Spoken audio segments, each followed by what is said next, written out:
Watching parts of a couple of hockey games.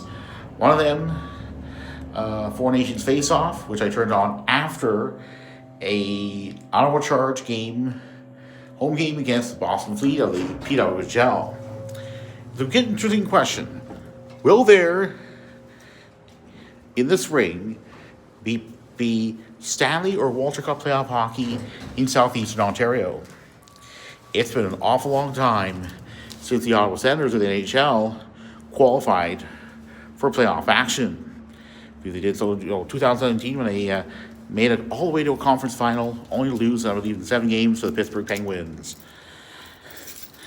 But again, we also have to look at what is there?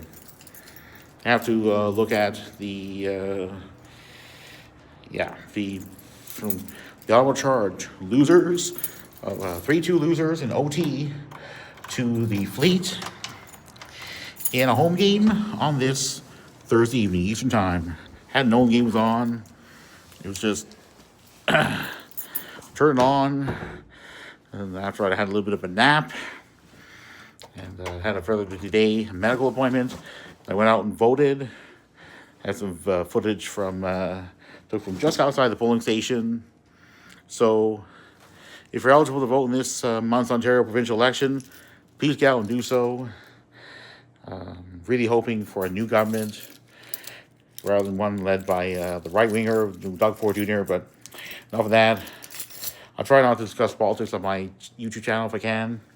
Just more concerned about hockey and now the big question: will there, in the spring, be playoff hockey in Southeastern Ontario? It's not so clear.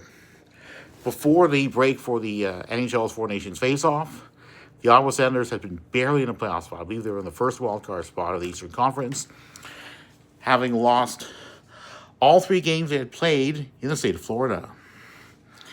And 2 games that were like 5-1 losses, initially to the Bulls and then to the Panthers. And thinking, yeah, those are playoff caliber teams. But aren't playoff caliber teams the very types the Sens are supposed to beat in the postseason? Yeah, I don't know what's going to happen. Will the Ottawa Senators even get in? Whereas the Ottawa Charge are now 6 points back of the Boston Fleet for the final PWHL playoff spot. That is not good. And time's running out for the Ottawa Charge to turn their season around with the international break coming up in April.